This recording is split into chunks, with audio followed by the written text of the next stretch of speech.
कहाँ धनी हंसते बताओ कहाँ धनी हो ना बताए रे ना बताए तोरा बताही तो पड़ी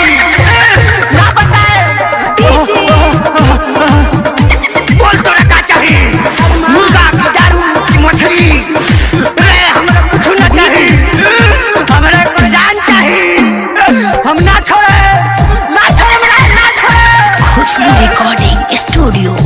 मिक्स बाय इमाम बाबू। सुनिए माई बयावतारो आई परेशान बड़ा कोइले बा ए माई सुनिए माई बयावतारो आई परेशान बड़ा कोइले बा अके माई बरोए बचाई सोइया के भूत धइले बा अके माई बरोए बचाई सोइया के भूत धइले बा ना छोड़े बोल तोरा का चाहिए मुर्गा चाहिए कि मछली चाहिए बोल तोरा का चाहिए बोल फूल के जौन चाहिए तौन तोरा के दियाई लेकिन एकरा के छोड़ दे ना छोड़े रे छोड़ दे बिना जौन चाहिए तौन तोरा के दियाई फूल के एकरा के छोड़ ले में तोर भलाई बा पोछा छारी के कोइले हारी हो पूछी माई एगो बेटी के लाचारी हो रउआ कौनो उपैयाला गाइना हमरा सैया के कसहु बचाइना पोछा छारी के कोइले हारी हो माई पूछी एगो बेटी के लाचारी हो रउआ कौनो उपैयाला गाइना हमरा सैया के कसहु बचाइना करिले गोहर माई सुनी ना पुकार कोनो जादू टोना कइले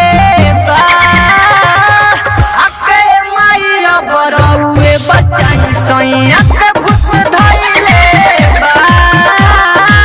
अके माई बरौए बचाई सैया के भूत धइले बा बोल ते कहाँ धइली ह बोल बताओ कहाँ धइली ह पूछे तरह से कहाँ गइल ल बोल एकरा के हम तिरमुहानी पे धइले बानी तो धइले बारिश तो ठीक बा लेकिन अपन पूजा ले ले और छोड़ दे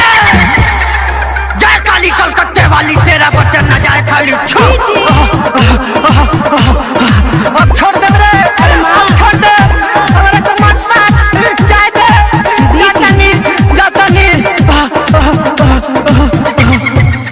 ए माई गिरता अखिया से लो रहो काहे कोइनी करे जा कठोरा हो माई अरुण पताया कदिना इनका माथावा पहथावा धदिना ए माई गिरता अखिया से लो रहो काहे कोइनी करे जा कठोरा हो माई अरुण पताया कदिना इनका माथावा पहथावा धदिना